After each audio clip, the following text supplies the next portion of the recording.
And what is Aleppo? What is wandelweiser? Music critic and author Alex Ross writes, wandelweiser is the name of an informal network of 20 or so experimental-minded composers who share an interest in slow music, quiet music, spare music, fragile music. The word might be translated as signpost of change or sage of change. Longtime member Michael Pizarro writes, wandelweiser is a word for a particular group of people who have been committed over the long term to sharing their work and working together. I still find it something of a miracle that we discovered each other and have continued to function for over 17 years, coming from different musical backgrounds, living in different parts of the world, and feeling free to go our separate ways when necessary. In fact, the group as such doesn't ever come together as a whole and includes others besides composers, musicians, artists, writers, friends. In Hahn, near Dusseldorf, there is an office where scores are collected, the website maintained, and recordings are released. This place, lovingly run by Antoine Boicher, is essential to the continued existence of the organization, but not to the deep connections that exist between us. Our sense of a shared mission is due, I think, to the countless beautiful musical and artistic moments we have experienced with each other. The group was founded by Antoine Boicher and composer-violinist Burkhard Schlottauer in 1992, joined by composer-clarinetist Jörg Frey, composer-guitarist Michael Pizarro, and many, many more over the years. Out of this collective grew a publishing press, Edition Wandelweiser, and a record label, Wandelweiser Records. I'm starting this video relatively new to Wandelweiser. I had heard of a few of these people before, but I've never done a dive into any of their music, and never really learned what Wandelweiser meant as a collective. In this video, I attempt to listen to all of Wandelweiser in 2 days with a few caveats. I started to write this video thinking that I'd listen to as many of these albums as I could get my hands on, get an understanding for what Wandelweiser is, and make a general statement about why I think it's cool and deserves more listens. Here's a problem. Wandelweiser Records has more than 180 discs, many of them more than an hour long, many of them sold out, and I only have 2 days to make this video for reasons that will become clear later. Also, they don't have their music officially available on any digital streaming services, so I can't just listen to them all on Bandcamp. The only ones I've found on Spotify were uploaded by other people, usually the composer or one of the performers, not Wandelweiser themselves, so the coverage is usually pretty spotty. I want to make as comprehensive of a video as possible by listening to as much of these as possible, but there are clearly some barriers in the way, so here's what I'm going to do. I'm going to focus on listening to music by these composers first. They all have scores and multiple albums for sale on Wandelweiser, so it's probably safe to say that they contribute a lot to the collective. Out of all these composers, I only know these two. This guy teaches at the school I just graduated from, and I've played this guy's music before. But these aren't the only composers who have music on Wandelweiser Records. Many of these composers cite John Cage as a pivotal influence, so naturally they release a lot of his music. Same with figures like James Tenney, Morton Feldman, and Christian Wolff, though they're not strictly Wandelweiser composers in that they don't collaborate and release music together in the same capacity that these musicians do with each other, so it wouldn't necessarily be fair to say that they're full-fledged members either. There are also plenty of composers with 1 or 2 pieces or 1 or 2 albums on the record label.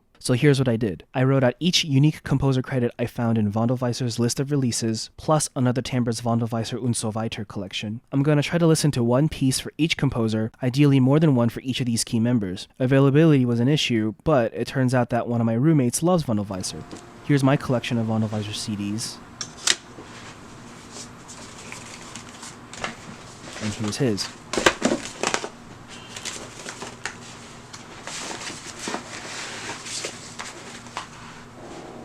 But if I still don't have access to a Wandelweiser release for a specific composer, I'll try to listen to the music elsewhere, on another label, a live performance recorded on YouTube, etc. I'm going to listen to as much as I can in the next 2 days, write a short blurb for each composer that I listen to, and tell you why you should listen to them. At some point in this process, it became clear to me that I'm rushing through these albums in a way that is clearly antithetical to the idea of slow and silent music, but again, I have a deadline to hit, which I'll tell you about later. I'm aware that I won't get a deep understanding of every composer in this method of listening, but I'm going for a general understanding of Wandelweiser here. Here's a montage of all my reviews accompanied by some of my own kind of Wandelweiser-y music. Pause at each review if you want to read.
My impressions are that yes, although the aesthetics of each piece I listen to can fall under some combination of slow, quiet, sparse, or fragile, there's a lot of variation inside of that. The slowness of the piece might come from pitch information or changes in timbre, or even the rate of change of something else. The quietness of something heavily depends on its reference points, and honestly, the way it's mixed can sometimes play a larger role than the composition itself. There were times when wind noises felt louder than tam-tam rolls for this reason. I felt the largest amount of variation in the pacing of each of these pieces. Even when two pieces are single-note piano solos with no repetitions at pianissimo, the way that the notes are paced can make a world of difference. Some pieces felt even busy in the context of wandelweiser, though of course, you can say that Feldman feels too busy here. It's not necessarily about the number of things either. Some composers do more with one note than what others do with 12. It feels as if 113 composers were given a commission to write pieces with these aesthetic guidelines, and everyone had their own idea of what that meant. Some did the Feldman thing, some did the Tenny postcards thing, some did the field recording thing, and some people did their own thing. My favorites from this list were Cyril Bondi and Dancis' Kirari Kirari, Haiku String Trio's album, and especially Joseph Kudirka's piece, John McCown's Mandanas, Luke Martin's So Softly That It Came, A Wild Dim Chatter Meaningless, Ava Maria Hoban's Voice with Piano, and Kevin Good's Listen. And because I've listened to all this, I feel uniquely qualified to tell you